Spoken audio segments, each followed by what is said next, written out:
करवा चौथ का व्रत सुहागिन स्त्रियां अपने पति की लंबी आयु के लिए करती हैं। करवा चौथ का व्रत कार्तिक मास के कृष्ण पक्ष की चतुर्थी को मनाया जाता है। करवा चौथ के दिन महिलाएं सुबह सरगी खाकर व्रत शुरू करती हैं। पूरे दिन निर्जला व्रत रखने के बाद महिलाएं शाम को करवा चौथ की कथा सुनती हैं और फिर चांद को अर्घ देने के बाद व्रत खोलती हैं। पौराणिक मान्यताओं के अनुसार एक साहूकार के 7 पुत्र और वीरावती नाम की एक इकलौती पुत्री थी।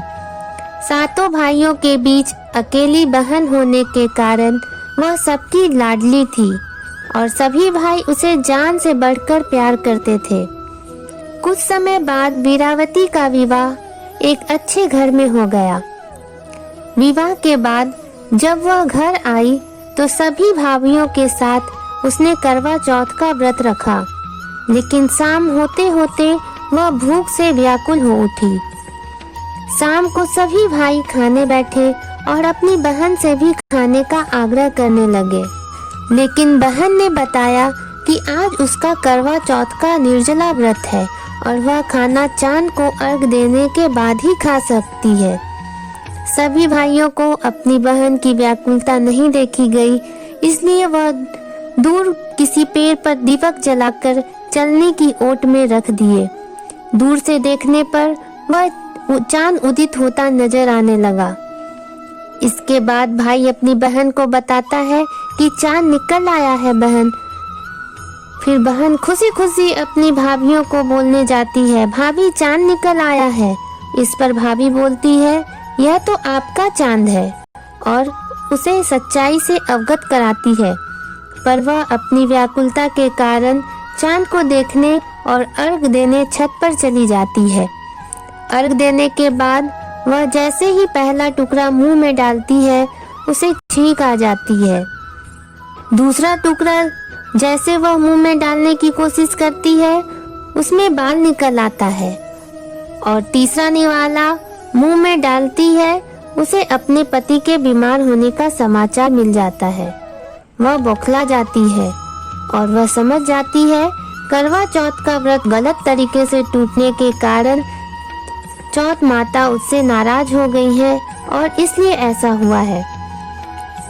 उसे विदा करने के लिए माँ ने जब बक्से से कपड़े निकाले तो काले कपड़े मिले, दूसरी बार सफेद कपड़े मिले।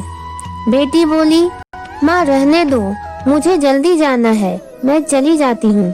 माँ घबरा कर बेटी से बोली, रास्ते में जो भी छोटा बड़ा जो भी मिले सबके पैर पड़ती जाना, और जो भी तुम्हें बूढ़ सुहागन होने का आशीर्वाद दे वहीं अपने पल्ले में गांठ बांध लेना।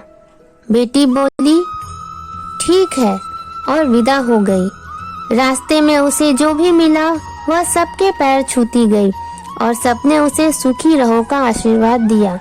ऐसे वह अपने ससुराल पहुंच गई। ससुराल के दरवाजे पर उसकी छोटी ननद खेल रही थी। जब वीरावती ने उसके पांव पड़े तो उसने आशीर्वाद में उसे सदा सुहागन रहो, पुत्रवती रहो और बूढ़ सुहागन रहने का आशीर्वाद दिया। यह सुनते ही उसने अपने पल्ले में गांठ बांध ली। घर के अंदर गई तो उसने देखा उसका पति मर चुका है और सभी उसे ले जाने की तैयारी कर रहे हैं। यह देख वह फूट फूट कर रोने लगी और बोली, मैं इन्हें ले जाने नहीं दूंगी। पर फिर भी जब उसकी बात किसी ने नहीं सुनी तो वह बोली, मैं भी साथ जाऊंगी। और सबके मना करने पर जब वह नहीं मानी तो सब बोले, ले चलो इसे इस साथ में। जब पति को जलाने का समय आया तो वह बोली, मैं इन्हें जलाने भी नहीं दूंगी। फिर सब बोलने लगे, पहले तो अपने पति को खा गई और अब उसकी मिट्टी भी खराब कर रही है। लेकिन फिर भी वह नहीं मानी। फिर सभी ने यह निर्णय लिया कि इसे यहीं रहने दो और इसके लिए यहीं एक झोपड़ी बना दो। वो वहां अपने मृत पति को लेकर रहने लगी और वह प्रतिदिन उसकी साफ सफाई करती और उसके पास बैठी रहती। उसकी छोटी ननद दिन में 2 बार आकर उसे खाना दे जाया करती थी। वह हर चौथ का व्रत करती और चांद को अर्घ्य देती, पूजा पाठ करती।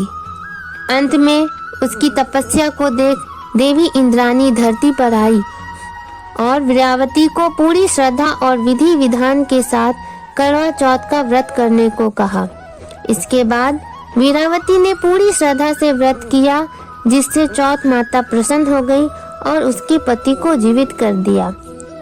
जो कोई छल कपट को त्याग कर श्रद्धा भाव से चतुर्थी का व्रत करता है, उन्हें सभी प्रकार का सुख मिलता है। हैप्पी करवा चौथ।